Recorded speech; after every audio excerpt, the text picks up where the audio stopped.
Designing. तो इसका हम पार्ट 1 है, इसके बारे में अध्ययन करेंगे। इस चैप्टर को हम 3 पार्ट के अंदर हल करेंगे, जिसके अंदर पहला और दूसरे पार्ट के अंदर हम इस चैप्टर को समझेंगे और थर्ड पार्ट के अंदर हम इसके क्वेश्चन आंसर हल करेंगे। अध्याय number 7, internet and web designing. Internet and web designing. इस अध्याय में हम internet, web browsing, web address का उपयोग और सूचनाओं को सुरक्षित रखना सीखेंगे। यानी इस अध्याय के अंदर हम एक तो इंटरनेट के बारे में समझेंगे, वेब ब्राउजिंग के बारे में समझेंगे, वेब एड्रेस क्या होता है और सूचनाओं को आप किस प्रकार से सुरक्षित रख सकते हैं उसके बारे में जानकारी प्राप्त करेंगे। इंटरनेट विश्व स्तर पर अनेक उपकरणों को जोड़ने वाला एक विशाल नेटवर्क है। तो इंटरनेट क्या है? विश्व भर के अंदर बहुत सारे उपकरण हैं, उसको जोड़ने वाला एक विशाल नेटवर्क है। इंटरनेट अंग्रेजी के 2 शब्दों से मिलकर बना है। इंटरनेट के अंदर अंग्रेजी के कितने शब्द हैं? 2 शब्द हैं। कौन कौन से? एक तो है इंटर, एक है नेट। एक तो है इंटर और एक है नेट। इंटर का अर्थ है के मध्य। इंटर का अर्थ क्या होता है? के मध्य। एवं नेट का अर्थ है संबंध। नेट का अर्थ है संबंध। इस प्रकार इंटरनेट का अर्थ होता है दुनिया भर के सभी कंप्यूटरों को एक साथ वायर या वायरलेस तरीके से जोड़े रखना और उसके बीच संचार करना। तो इंटरनेट का अर्थ क्या है कि दुनिया भर के जितने भी कंप्यूटर हैं उनको आप वायर या तार के माध्यम से, वायरलेस यानी बिना तार के, यानी वाईफाई, बहुत सारे और तरीके हुआ जिसे हम वायरलेस माध्यम कहते हैं, तरीके से जोड़े रखना और उनके बीच में क्या करना है? संचार करना है। सूचनाओं को क्या करना है? आदान प्रदान करना है। तो उसके लिए हम किसका इस्तेमाल करते हैं? इंटरनेट का। तो 2 शब्द यार, इंटर का तो मध्य, नेट का अर्थ होता है नेटवर्क। हिंदी में इंटरनेट का अर्थ होता है अंतरजाल। हिंदी में इंटरनेट को हम क्या कहते हैं? अंतरजाल। इंटरनेट विश्व का सबसे बड़ा और लोकप्रिय नेटवर्क है। हमने पीछे छोटी क्लासों में देखा होगा, मैं आगे जब 9th में जाओगे या 10th में जाओगे या शायद 8वीं के अंदर जब नेटवर्क के प्रकार पढ़ेंगे तो जो सबसे बड़ा नेटवर्क होता है वो कौन सा होता है? इंटरनेट होता है। सबसे बड़ा नेटवर्क कौन सा होता है? इंटरनेट होता है।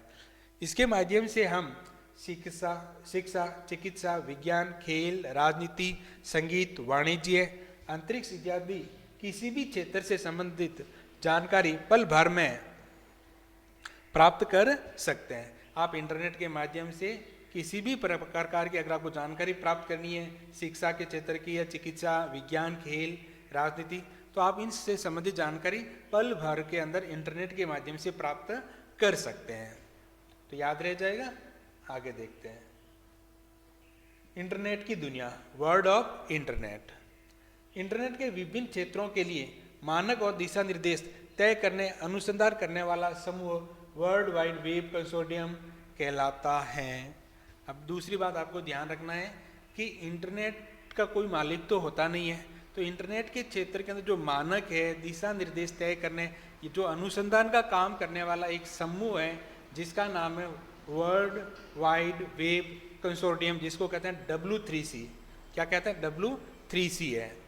इंटरनेट के मध्य डाटा का आदान प्रदान या सूचनाओं के आदान प्रदान करने के लिए कुछ नियम तय किए गए हैं जिन्हें प्रोटोकॉल कहा जाता है।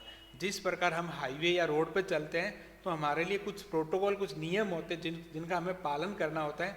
उसी प्रकार इंटरनेट के माध्यम से जब आप सूचनाओं का आदान प्रदान करते हो तो उसके लिए कुछ मानक नियम तय होते हैं जिनको हम प्रोटोकॉल कहते हैं। इंटरनेट को नेटवर्कों का नेटवर्क भी कहा जाता है क्योंकि इंटरनेट के द्वारा आप छोटे छोटे नेटवर्क को जोड़कर एक बड़ा नेटवर्क बनाते हो, तो इसीलिए इसको हम क्या कहते हैं? नेटवर्कों का नेटवर्क। क्योंकि विश्व के लगभग सभी नेटवर्क इंटरनेट के माध्यम से परस्पर जुड़े हुए होते हैं। यानी विश्व भर जितने भी छोटे छोटे नेटवर्क हैं वो आपस में इंटरनेट के माध्यम से एक दूसरे से जुड़े हुए होते हैं, इसीलिए हम इसको कहते हैं नेटवर्कों का नेटवर्क। इंटरनेट से जुड़े व्यक्ति अपने कंप्यूटर से विश्व के किसी भी भाग में रहने वाले व्यक्ति से संपर्क कर सकता है। अगर आपका डिवाइस, मोबाइल या कंप्यूटर अगर इंटरनेट से जुड़ा हुआ है तो आप विश्व के अंदर किसी भी दूसरे बंदे से किसी भी कोने के अंदर बैठा है तो अगर उसके पास इंटरनेट है तो आप उसके साथ संपर्क या सूचनाओं का आदान प्रदान कर सकते हैं। शर्त है कि दोनों के पास क्या होना चाहिए? इंटरनेट सुविधा होनी चाहिए।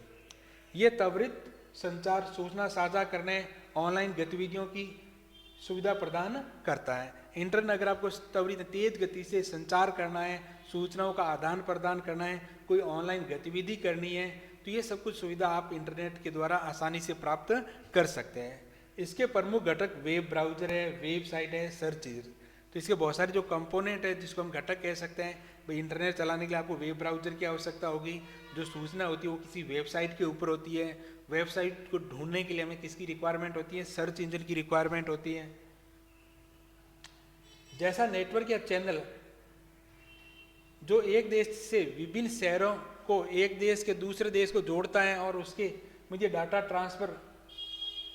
ट्रांसफर मीडिया के रूप में काम करता है, उसे इंटरनेट कहलाता है। इंटरनेट क्या होता है कि एक देश के जो नेटवर्क उसको जोड़ता है, एक देश के विभिन्न एक शहर के कंप्यूटर को जोड़ता है। एक देश के अंदर बहुत सारे शहर होंगे, उनके शहरों को आपस में जोड़ता है, एक देश से दूसरे देशों को आपस में जोड़ता है। तो ऐसा जो माध्यम है जहाँ पर डाटा ट्रांसफर मीडिया का इस्तेमाल होता है, तो उसको हम क्या कहते हैं? इंटरनेट कहते हैं। लाइन कन्फ्यूजन मत होना। ये ऐसा नेटवर्क या चैनल जो एक देश के विभिन्न शहरों को आपस में जोड़ता है, एक देश को दूसरे देश के साथ जोड़ता है और उसके मध्य डाटा ट्रांसफर करता है, तो उसको हम क्या कहते हैं? इंटरनेट कहते हैं। अब है इंटरनेट का इतिहास, हिस्ट्री ऑफ इंटरनेट, कि इंटरनेट की शुरुआत कैसे हुई। देखो, इंटरनेट का प्रारंभ 1960 के दशक में हुआ था। इंटरनेट की शुरुआत कब हुई थी? 1960 के दशक में हुई थी, जब अमेरिका के रक्षा विभाग के मूलतः वैज्ञानिक अनुप्रयोग और अनुसंधान कार्यों के लिए इसका विकास किया गया था। तो 1960 के दशक के अंदर जो इंटरनेट की शुरुआत हुई थी, तो उसका जो मूल उद्देश्य था कि रक्षा विभाग के अंदर जो वैज्ञानिक और अनुसंधान कार्य है उनके लिए हम इंटरनेट का इस्तेमाल करने के लिए हुआ था। 1969 में अमेरिका के रक्षा विभाग ने अपने साथ कैलिफोर्निया विश्वविद्यालय और स्टैनफोर्ड अनुसंधान संस्थान को नेटवर्क के द्वारा जोड़कर इंटरनेट की शुरुआत की। इस नेटवर्क हम क्या कहते हैं? अर्पानेट नाम दिया। तो कि 1960 के दशक के अंदर अमेरिका के जो रक्षा विभाग था, उन्होंने वैज्ञानिक अनुप्रयोग और अनुसंधान कार्यों के लिए इंटरनेट का विकास किया था। और 1969 के अंदर अमेरिका के जो रक्षा विभाग है उसने अपने साथ में एक कैलिफोर्निया विश्वविद्यालय और स्टैनफोर्ड अनुसंधान संस्थान था, इनके भी जो कंप्यूटर थे उनको भी अपने नेटवर्क के साथ जोड़ दिया और इस तरह एक नए युग की शुरुआत की, जिसे हम इंटरनेट कहते हैं। और इस इंटरनेट या नेटवर्क का नाम क्या था? ARPANET। ए का मतलब advance research project agency network. फिर उसके बाद 1979 के अंदर ब्रिटिश डाकघर ने अपना पहला अंतर्राष्ट्रीय कंप्यूटर नेटवर्क बनाकर इंटरनेट की एक नई प्रौद्योगिकी का आरंभ किया। तो 1979 के अंदर ब्रिटिश के डाकघर ने अपना अंतर्राष्ट्रीय कंप्यूटर नेटवर्क बनाकर इंटरनेट की एक नई प्रौद्योगिकी का प्रारंभ किया था। और 1986 में अमेरिका के नेशनल साइंस फाउंडेशन, किसने? नेशनल साइंस फाउंडेशन ने नेशनल साइंस फाउंडेशन नेट यानी NSF नेट नाम का एक नेटवर्क विकसित किया। तो ब्रिटेन वालों अंतर्राष्ट्रीय वहाँ डाकघर के अंदर नेटवर्क बनाया था, उसी प्रकार जो अमेरिका के अंदर 1986 के अंदर जो नेशनल साइंस फाउंडेशन है उन्होंने भी अपना एक नेटवर्क बनाया था जिसका नाम था NSF नेट। बाद में इन सभी ARPANET से जोड़ दिए गए और NSF आज भी इंटरनेट में एक बैकबोन नेटवर्क का कार्य करता है। तो फिर उन्होंने क्या, इन सभी नेटवर्क को जो ARPANET था उसके साथ जोड़ दिया था। ठीक है। और आपको एक बात ध्यान रखना कि आज भी जो नेशनल साइंस फाउंडेशन संस्थान है वो इंटरनेट का जो बैकबोन नेटवर्क है, जो मूल नेटवर्क है, उसके रूप में कार्य करता है।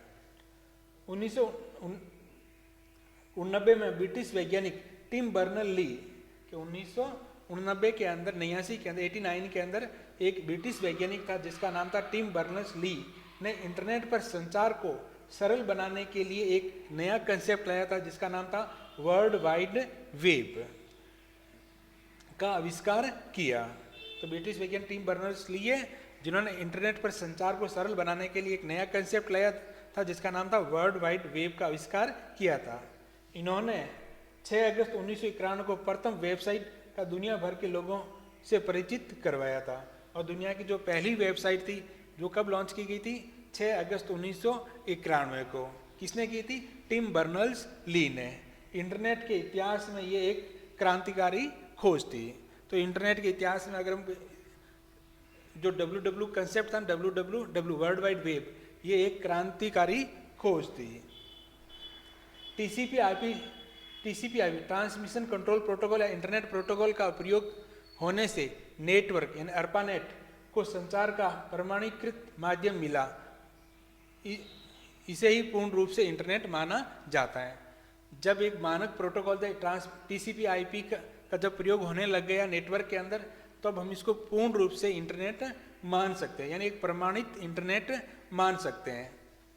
इसके माध्यम से अनेक नई तकनीक विकसित हुई, अनेक नए नेटवर्क अस्तित्व में आए और इंटरनेट से जुड़ते चले गए। इस प्रकार इंटरनेट अपनी वर्तमान अवस्था में पहुंचा। इसका निरंतर विकास अब भी जारी है। इस प्रकार छोटे छोटे पहले नेटवर्क अलग अलग देशों के अंदर बने, फिर उनको आपस में जोड़ दिया गया, फिर समय के साथ और नेटवर्क विकसित होते गए, और इस तरह हम कह सकते हैं कि हम इंटरनेट की जो वर्तमान स्थिति है, तो उसमें कोई एक दिन से नहीं आया, धीरे धीरे उसमें सुधार होता गया है, और आज भी वर्तमान के अंदर लगातार इसके अंदर निरंतर सुधार या विकास जारी है। अगला इंटरनेट की कार्य प्रणाली, वर्किंग ऑफ इंटरनेट, यानी इंटरनेट काम कैसे करता है। तो देखो, इंटरनेट से जुड़ने के लिए हमें सबसे पहले जुड़ना पड़ता है आईएसपी से, इंटरनेट सर्विस प्रोवाइडर से। देखो, इंटरनेट से जुड़ने के लिए इंटरनेट सेवा प्रदाता, जिसे हम कहते हैं इंटरनेट सर्विस प्रोवाइडर, यानी आईएसपी की सहायता लेनी होती है। अगर आप इंटरनेट से जुड़ना चाहते हो तो आपको सबसे पहले किससे कांटेक्ट करना है? आईएसपी, इंटरनेट सर्विस प्रोवाइडर की सहायता लेनी होगी। इंटरनेट सेवा प्रदाता वह कंपनी है जो आपको इंटरनेट और अन्य वेब सेवाओं तक पहुंचने की सुविधा देती है। तो इंटरनेट सर्विस प्रोवाइडर है वो एक ऐसी कंपनी है जो आपको इंटरनेट या इंटरनेट आधारित जो वेब सेवाएं हैं उस तक पहुंचने की क्या देती है? सुविधा देती है। ये इंटरनेट से जुड़ने के विभिन्न तरीके प्रदान करती हैं, और इंटरनेट सर्विस प्रोवाइडर है ये आपको इंटरनेट से जुड़ने के लिए बहुत सारे तरीके प्रदान करती है, जिसे आप डायल अप कहते हैं, केबल के द्वारा जुड़ सकते हैं, फाइबर ऑप्टिकल केबल का इस्तेमाल कर सकते हो, वाईफाई शामिल हैं। ये विभिन्न कनेक्शन आपके इंटरनेट पहुंच की गति निर्धारित करते हैं। आप जिस प्रकार का नेटवर्क इस्तेमाल करोगे, जिस प्रकार जैसे डायल अप है, केबल है, जैसे आप फाइबर ऑप्टिकल से जुड़ोगे तो इंटरनेट बहुत फास्ट मिलेगा, डायल अप के अंदर तुलनात्मक रूप से कम फास्ट मिलेगा, ठीक है। वैसे स्पीड सबकी अच्छी है, लेकिन अगर आप अपने इंटरनेट के स्पीड के अकॉर्डिंग आप विभिन्न प्रकार के जो प्लान हैं उनका इस्तेमाल कर सकते हो। उपयोगकर्ता मोबाइल युक्तियों डिवाइस जैसे लैपटॉप, टैबलेट, स्मार्टफोन आदि के लिए भी विभिन्न सेवा प्रदाता के द्वारा अनेक प्रकार के इंटरनेट प्लान उपलब्ध करवाए जाते हैं। वर्तमान में लगभग सभी सेवा प्रदाता तीव्र गति यानी 4G 4th जनरेशन इंटरनेट सेवाएं दे रहे हैं, जबकि कुछ सेवा प्रदाता अत्यधिक तीव्र 5G इंटरनेट सेवा भी देना प्रारंभ कर दिया। अगर इंडिया की बात करें तो लगभग सभी जो service ISP internet service provider जैसे एयरटेल है, जियो है, वो 4G तो सेवा दे ही रहे हैं, और कई शहरों के अंदर इन्होंने 5G सेवा देना भी शुरू कर दिया है। अब इसके अंदर डेटा ट्रांसमिशन, तो इंटरनेट के अंदर होता क्या है? एक होता है डेटा ट्रांसमिशन, यानी एक बंदा भेजने वाला होता है और एक होता है रिसीवर। एक क्या होता है? रिसीवर। ये अगर किसी माध्यम से एक दूसरे से क्या होते हैं? जुड़े हुए होते हैं। जब इसमें कोई भी मैसेज यहाँ से यहाँ जाएगा तो किसका इस्तेमाल करेगा? प्रोटोकॉल का। किसका इस्तेमाल करेगा? प्रोटोकॉल। देखो, जब आप किसी वेबसाइट तक पहुँचते हैं या ईमेल भेजते हैं तो आपका डिवाइस जानकारी को एक छोटे पैकेट में तोड़ देता है। जब भी आप किसी को कोई संदेश भेजते हैं तो आपका डिवाइस क्या करता है? उस जानकारी को छोटे छोटे पैकेट में क्या कर देता है? तोड़ देता है, और इन पैकेटों को डेटा स्रोत या जहाँ पर पाथ या गंतव्य का पता और अन्य जानकारियाँ शामिल होती हैं। तो इसके अंदर क्या होता है? एक तो होता है डेस्टिनेशन, जहाँ पर आपको डाटा भेजना उसका एड्रेस होता है, जो पाथ एड्रेस है यानी कौन से रास्ते से वो जाएगा, और उससे संबंधित अन्य जानकारी होती है जो किसी ट्रांसमिशन मीडिया के माध्यम से एक स्थान से दूसरे स्थान पर क्या करता है? ट्रेवल करता है। अगला है protocol. Transmission control protocol transmission control protocol TCP और इंटरनेट प्रोटोकॉल जिसे आईपी इंटरनेट संचार के लिए मूलतः आवश्यक होते हैं। अगर हम प्रोटोकॉल टीसीपी आईपी प्रोटोकॉल का इस्तेमाल तो आपको पता है सभी के अंदर किया ही जाता है। टीसीपी ये सुनिश्चित करता है कि डाटा बिना किसी त्रुटि के अपने गंतव्य तक यानी जो डेस्टिनेशन तक पहुँचे, जबकि आईपी इंटरनेट पर डाटा के पते और गमन को संभालता है। तो प्रोटोकॉल का मतलब अर्थ होता है इंटरनेट पर संचार या कम्युनिकेशन के लिए जो हम नियमों का पालन करते हैं उसको हम क्या कहते हैं, प्रोटोकॉल। और इंटरनेट के मूल रूप से दो प्रोटोकॉल तो इस्तेमाल होता ही है, टीसीपी और आईपी। टीसीपी यह निश्चित करता है कि डाटा के अंदर किसी भी प्रकार की त्रुटि नहीं आए, और आईपी ये डिसाइड करता है कि किस रास्ते से डेस्टिनेशन तक डाटा को पहुंचाना है। डेटा गमन या राउटिंग देख राउटर प्रमुख घटक या कंपोनेंट है जो विभिन्न नेटवर्क के बीच डाटा पैकेटों को निर्देशित करता है। राउटर के एक प्रमुख कंपोनेंट है जो विभिन्न प्रकार के नेटवर्क है उनके बीच जो डाटा पैकेट है उनको निर्देशित करता है, और गंतव्य आईपी पते यानी जो डेस्टिनेशन आईपी पते का विश्लेषण करता है, और राउटर के इंटरकनेक्टेड नेटवर्क के माध्यम से डाटा यात्रा के लिए पथ निर्धारित करता है। डाटा गमन राउटिंग के अंदर क्या होता है कि एक स्थान से दूसरे यानी इंटरनेट के विभिन्न जगह पर क्या राउटर लगे होते हैं, वो क्या करते हैं पैकेट को एक स्थान से दूसरे स्थान पर ले जाने में क्या करते हैं, हेल्प करते हैं। क्योंकि राउटर के अंदर अपने पड़ोसी जो राउटर होते हैं उनके क्या होता है, एड्रेस होते हैं। डोमेन नेम प्रणाली, domain name system, domain name प्रणाली डीएनएस उपयोगकर्ता के अनुकूल डोमेन नेम जैसे www.saladharpan.nic.in को इंटरनेट प्रोटोकॉल एड्रेस का अनुसरण करने की प्रक्रिया होती है। डोमेन नेम सिस्टम क्या होता है, देखो हमने पढ़ा कि इंटरनेट पर जो भी कंप्यूटर होता है उसका एक विशेष एड्रेस होता है जिसे हम आईपी एड्रेस कहते हैं। तो डोमेन नेम क्या है, उस आईपी एड्रेस को एक पर्टिकुलर नाम के अंदर क्या कर लेता है, ट्रांसलेट करता है, जिसको हम कहते हैं डोमेन नेम सिस्टम। ये याद रखने के लिए आसान नामों का उपयोग कर के वेबसाइट तक पहुंचाता है। जैसे हम saladharpan.nic.in, तो इसका जो आईपी एड्रेस था वो तो कुछ अलग से होगा, तो उसको हम याद नहीं रख सकते, तो इसको क्या करता है, याद रखने योग्य नाम देने के लिए, एक किसी भी सिस्टम को याद रखने योग्य नाम देने के लिए हम किसका इस्तेमाल करते हैं, डोमेन नेम सिस्टम का इस्तेमाल करते हैं। इंटरनेट सेवा प्रदाता, इंटरनेट सर्विस प्रोवाइडर, उसके बारे में जानकारी पहले प्राप्त की। इंटरनेट सेवा प्रदाता आईएसपी आपके डिवाइस या इंटरनेट के बीच भौतिक कनेक्शन प्रदान करता है। जब आप इंटरनेट से जुड़ना चाहते हो तो भौतिकी रूप से या वायरलेस या वायर के माध्यम से जो आप इंटरनेट का इस्तेमाल करते हो, तो उसके लिए हम किसकी आवश्यकता है, आईएसपी इंटरनेट सर्विस प्रोवाइडर का है।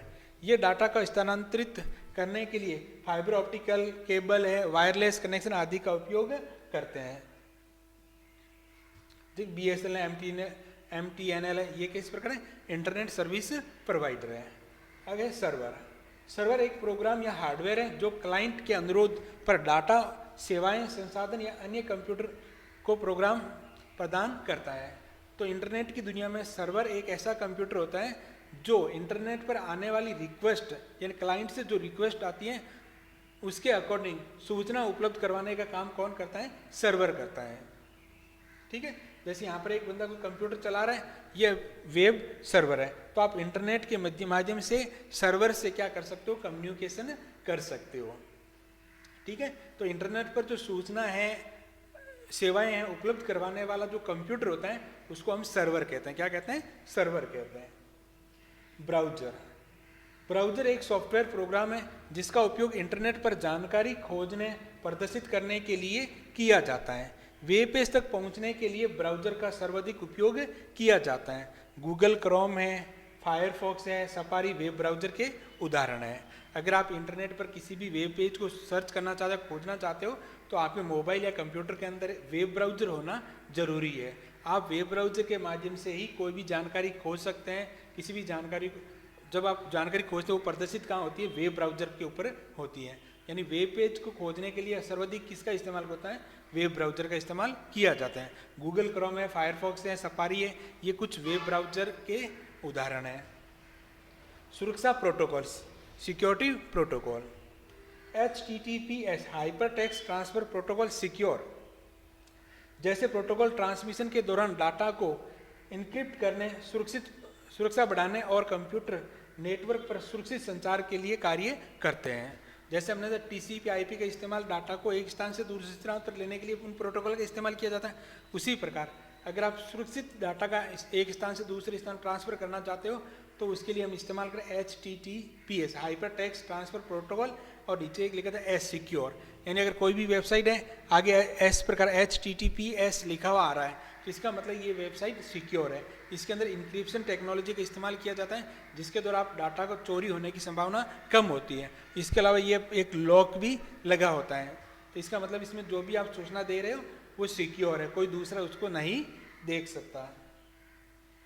Web browser, web browser, web browser एक प्रक्रिया है जिसका उपयोगकर्ता वेब ब्राउजर पर उपयोग करके इंटरनेट पर जानकारी प्राप्त करने, समाचार देखने, विभिन्न वेबसाइट को का अवशेषण करने, अन्वेषण करने, ऑनलाइन सेवाओं का उपयोग करने आदि के लिए करते हैं। वेब ब्राउजिंग, वेब ब्राउजिंग का मतलब है जब आप इंटरनेट पर एक पेज से दूसरे पेज पर जाते हो, विभिन्न प्रकार की वेबसाइट ओपन करते हो तो उसको हम कहते हैं वेब ब्राउजिंग। वेब ब्राउजिंग यानी आप बहुत अधिक वेब को क्या करें, खोज रहे हो।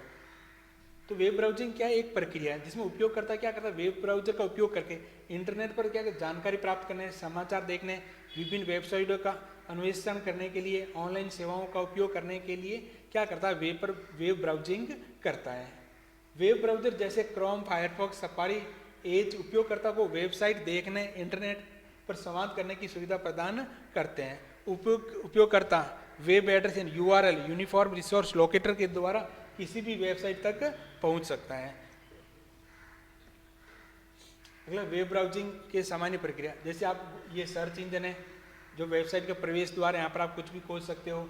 जब खोजते हो यहाँ पर आपको वेबसाइट का लिंक दिखाई देता है, जब आप उस पर क्लिक करते हो तो इसके अलावा और भी बहुत सारे उस वेबसाइट से संबंधित परिणाम आपको दिखाई देते हैं। वेबसाइट प्रवेश, वेब एड्रेस को वेब ब्राउजर पर टाइप करके वेबसाइट पर पहुंचना। वेबसाइट प्रवेश का मतलब है कि जब आप वेब ब्राउजर पर सर्च इंजन के अंदर आप अपने वेबसाइट का नाम लिखकर जब उसको खोजते हो, उस तक पहुंचते हो, उसको हम कहते हैं वेबसाइट प्रवेश, खोज। सर्च इंजन का उपयोग करके आप विभिन्न विषयों की जानकारी प्राप्त कर सकते हो। सर्च इंजन के अंदर आप जिस भी टॉपिक के बारे में जानकारी प्राप्त करनी है उसको लिखकर आप आसानी से सर्च कर सकते हो। वेब लिंक या क्लिक करना, एक से अधिक वेब पृष्ठों के बीच जाने के लिए आप इन लिंकों का इस्तेमाल कर सकते हो। ठीक है, अगर आपको एक से अधिक पृष्ठों के बीच आना जाना करना है तो आप वेब लिंक का इस्तेमाल कर सकते हो। अगला डाउनलोड, ऑडियो है, वीडियो है, अन्य फाइल अगर आपको डाउनलोड करना है तो आप डाउनलोड कर सकते हो। वेब ब्राउजिंग उपयोगकर्ता को इंटरनेट पर उपलब्ध सभी प्रकार की सामग्री तक पहुंचने में सहायता प्रदान करता है। तो वेब ब्राउजिंग के द्वारा आप इंटरनेट पर जितनी भी जानकारी सामग्री है वहाँ पर आसानी से पहुँच सकते हो। अगला है वेबसाइट। वेबसाइट अनेक वेब पेज का समूह होता है। कोई भी एक वेबसाइट है उसके अंदर बहुत सारे पेज होते हैं जो किसी डोमेन नेम के माध्यम से एक दूसरे से जोड़ दिया जाता है। तो वेबसाइट के जो पेज हैं उसको किसी एक डोमेन नेम के माध्यम से एक दूसरे से जोड़ दिया जाता है। और वेबसाइट विभिन्न प्रकार की सामग्री को होस्ट करती है जैसे कि टेक्स्ट, चित्र, ऑडियो या अन्य मल्टीमीडिया सामग्री। तो एक वेबसाइट के ऊपर विभिन्न फॉर्म के अंदर सूचनाएं हो सकती है, टेक्स्ट के रूप में हो सकती है, चित्र के रूप में हो सकती है, वीडियो फॉर्मेट में हो सकती है, मल्टीमीडिया हो सकती है जिसमें टेक्स्ट, इमेज या वीडियो इन सभी का इस्तेमाल किया गया हो। पहला है वेबसाइट का क्या होता है, डोमेन होता है। तो वेबसाइट के अंदर डोमेन क्या होता है, वेबसाइट का एक यूनिक एड्रेस होता है जिसे डोमेन कहा जाता है। किसी भी वेबसाइट का क्या होता है, एक यूनिक एड्रेस होता है जिसको हम क्या कहते हैं, डोमेन कहा जाता है। किसी एक डोमेन का नाम हमेशा 2 या 2 से अधिक भाग होते हैं और किसी भी डोमेन नेम है उसके हमेशा 2 या 2 से अधिक भाग होते हैं जो डॉट के द्वारा पृथक किया जाता है। किसी भी कोई भी डोमेन नेम है उसके एक से अधिक क्या होते हैं, 2 या 2 से अधिक क्या होते हैं, भाग होते हैं जिसको आप डॉट के द्वारा अलग कर सकते हो। ठीक है, जैसे शालादर्पण.nic ये एक वेबसाइट है। उदाहरण के लिए www.शालादर्पण.nic.in, इसमें विभिन्न एक्सटेंशन जैसे nic.in, .com, .net, .rg आदि हो सकते हैं। जैसे हमने nic लिखा है तो उसकी जगह आप .com भी हो सकता है, .net भी हो सकता है, .org भी हो सकता है। तो विभिन्न प्रकार के एक्सटेंशन हो सकते हैं। जैसे org अगर सार्वजनिक संगठन की वेबसाइट है, इंटरनेट से जुड़ी कंपनियों की अगर कोई वेबसाइट .net होगा, कमर्शियल कोई वेबसाइट है तो उसको .com लगा होगा, ठीक है। वेब पृष्ठ, एक वेबसाइट के अनेक पृष्ठ वेब पृष्ठ हो सकते हैं जो अलग अलग सामग्री को प्रदर्शित करते हैं। वेब पृष्ठ का मतलब होता है वेबसाइट के बहुत सारे पेज हो सकते हैं जो अलग अलग जानकारी को प्रदर्शित करने के लिए इस्तेमाल किए जाते हैं। होस्टिंग सर्विस, वेबसाइट की फाइलों और डाटा को एक सर्वर पर होते हैं जो होस्टिंग सर्वर प्रदान करता है। होस्टिंग सर्विस का मतलब ये है कि वेबसाइट है उसको आप एक वेबसाइट के जितने भी पेज हैं उसको आप एक ऐसे कंप्यूटर पर रखो, एक सर्वर पर जब रखते हैं तो उसको हम कहते हैं होस्टिंग सर्विस। वेबसाइट की फाइलें और डाटा एक सर्वर पर होते हैं जो होस्टिंग सर्विस प्रदान करती है। नेविगेशन मेन्यू, वेबसाइट पर सभी पृष्ठों तक पहुंचने के लिए आप नेविगेशन मेन्यू का भी इस्तेमाल कर सकते हो। इंटरफेस लिंक, एक वेब पृष्ठों के बीच आने जाने के लिए आप इंटरफेस लिंक होते हैं, यानी वेबसाइट के बहुत सारे पेज उसके मध्य अगर आप एक आना जाना करना है तो उसके लिए आप इंटरफेस लिंक का इस्तेमाल कर सकते हो। बैकएंड फाइबर, जिसमें वेबसाइट पर सामग्री को प्रबंधित किया जाता है। वेबसाइट व्यक्तिगत उद्देश्य, व्यापार, शिक्षा, सामाजिक जागरूकता, राजकीय या सार्वजनिक कार्यों के लिए बनाई जा सकती है। बैकएंड फाइबर का मतलब है जिसमें वेबसाइट पर जो सामग्री है उसको प्रबंधित करना है, किस प्रकार से मैनेज करना है, ठीक। तो ये जो जानकारी वेबसाइट है वो व्यक्तिगत उद्देश्य के लिए बना सकते हो, व्यापार के लिए, शिक्षा के लिए, सामाजिक जागरूकता, राजकीय और सार्वजनिक कार्यों के लिए भी आप कोई भी वेबसाइट बना सकते हो। वेब एड्रेस, एक वेबसाइट का प्रयोग इंटरनेट पर उपलब्ध वेबसाइट या वेब पृष्ठ पर पहुंचने के लिए किया जाता है। यानी वेब एड्रेस का उपयोग इंटरनेट पर किसी भी वेबसाइट या वेब पेज पृष्ठ पर पहुंचने के लिए किया जाता है, जिसे यूनिफॉर्म रिसोर्स लोकेटर URL कहा जाता है। वेब एड्रेस एक विशिष्ट पथ या डोमेन नाम से मिलकर बना होता है। उदाहरण के लिए देखो, राजस्थान.gov.in बुक या सालादर्पण.nic.in/पेज जैसे एक URL है। http rajasthan.board.rajasthan.org.in/book, तो यहाँ पर जो प्रोटोकॉल है वो कौन सा है, HTTPS है। तो ये तो क्या है, प्रोटोकॉल है। डोमेन नेम क्या है, राज education.rajasthan.gov.in, तो ये जो है ये क्या है, डोमेन नेम है। फात क्या है, बुक, जो ये आगे वाला पार्ट है ये इसका क्या है, डायरेक्टरी का नाम है जहां पर ये फाइल पड़ी हुई है। तो HTTPS प्रोटोकॉल, इसमें क्या URL के अंदर क्या हो सकता है, प्रोटोकॉल होता है, डोमेन नेम होता है और फात होता है, ठीक है। ठीक है, तो ये पाथ क्या, प्रोटोकॉल हो गया, ये डोमेन नेम हो गया और ये क्या हो गया, फात हो गया। HTTPS प्रोटोकॉल ये दर्शाता है कि सालादर्पण www.saladarpan.ns.in इस डोमेन नाम को दिखाता है और जो पेज है वो पाथ को बताता है, ठीक है। HTTPS प्रोटोकॉल को बताता है और सालादर्पण.ns डोमेन नेम को दिखाता है और /पेज है ये उसके डायरेक्टरी या पाथ को बताए जिस पृष्ठ पर पहुंचना है। ये वेब एड्रेस ब्राउजर पर टाइप करके या लिंक पर क्लिक करके वेबसाइट तक पहुंचने का तरीका होता है। तो आप इस लिंक के द्वारा क्लिक करके या इसको टाइप करके आप उस पेज तक आसानी से पहुंच सकते हैं। उम्मीद करता हूँ आपको समझ में आ गया। मिलते हैं नेक्स्ट पार्ट के अंदर जिसके अंदर हम HTML और इंटरनेट पर सुरक्षा के बारे में डिस्कशन करेंगे।